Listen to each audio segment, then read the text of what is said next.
जय हिंद जय भारत दोस्तों। नए सेशन में आपका स्वागत है। आज के टॉप 15 क्वेश्चन आपके लिए जो कि इम्पोर्टेंट हैं आपके एग्ज़ाम के लिए। चलिए शुरुआत करते हैं। आज का पहला क्वेश्चन है, फीफा का मुख्यालय कहाँ पर स्थित है? तो आपका फीफा का मुख्यालय जो है वो ज्यूरिख में स्थित है। चलिए बढ़ते हैं अब नेक्स्ट क्वेश्चन पे। और दूसरा नंबर क्वेश्चन आपका, ओलंपिक खेलों में महिला की भागीदारी कब से शुरू हुई? तो आपका जो महिला की भागीदारी 1900 ईस्वी से शुरू हुई। क्लियर। चलिए बढ़ते हैं अगले क्वेश्चन पे। और आज का तीसरा क्वेश्चन है, भारत में चारों कोनों में मठों की स्थापना किसके द्वारा की गई थी? तो जो चारों कोनों में मठों की स्थापना है वो शंकराचार्य द्वारा की गई थी। क्लियर। शंकराचार्य द्वारा चारों मठों की स्थापना की गई थी। क्लियर। चलिए बढ़ते हैं अब अगले क्वेश्चन पे। और आज का क्वेश्चन नंबर 4 आपके सामने, किस वर्ष रजिया सुल्तान को सिंहासन से उतारा गया? तो जो रजिया सुल्तान है उनको 1240 में उतारा गया सिंहासन से। ठीक है, क्लियर। 1240 में उतारा गया।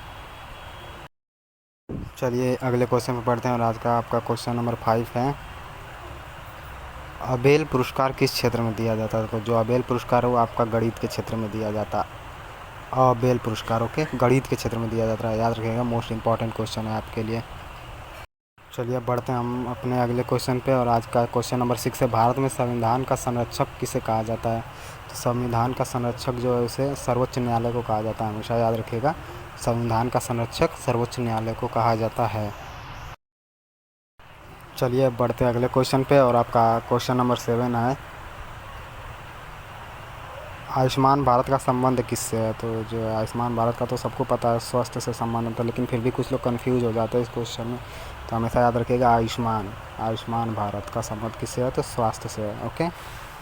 चलिए बढ़ते हैं अगले क्वेश्चन पे। क्वेश्चन नंबर 8 आपके सामने है, कौन सी नदी एक मुहाना बनाती है? तो ये तो सबको पता होगा लगभग नर्मदा नदी। कौन सी नदी एक मुहाना बनाती है? नर्मदा नदी। याद रखिएगा दोस्तों, कौन सी नदी मुहाना बनाती है? तो नर्मदा नदी बनाती है। चलिए बढ़ते हैं क्वेश्चन नंबर 9 पे। हमारा क्वेश्चन नंबर 9 है, लोकसभा में कुल सदस्यों की संख्या होती है।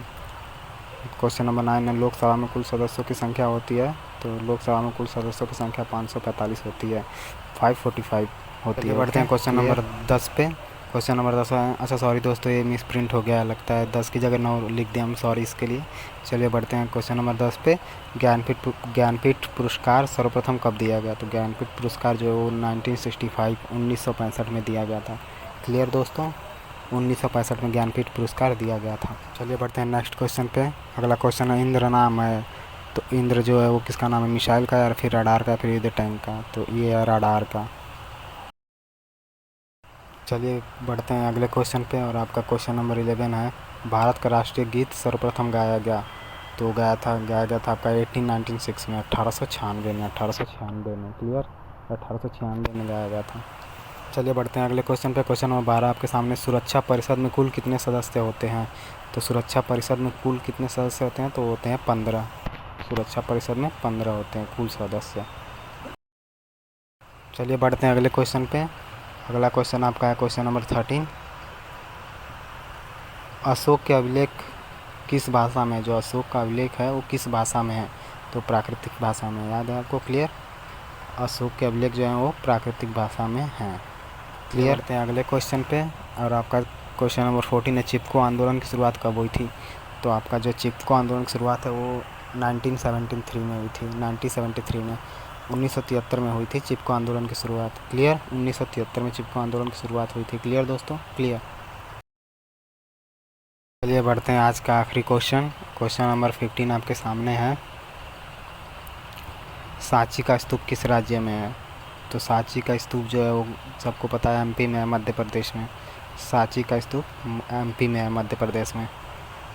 जय हिंद जय भारत दोस्तों। मुझे आशा है कि आप लोग को ये सारे क्वेश्चंस इंपॉर्टेंट लगे होंगे और आपके एग्ज़ाम में आएंगे, मैं तो श्योर हूँ 100%। आप भी अच्छे से प्रिपरेशन करते रहिए, मैं आपको हमेशा ऐसे क्वेश्चन डालता रहूँगा। और बाकी अगर आपको वीडियोज़ अच्छी लग रही है तो आप प्लीज़ शेयर करें, सब्सक्राइब करें, और ऐसे ही मैं डेली क्लासेस लाता रहूँगा। जय हिंद जय भारत दोस्तों।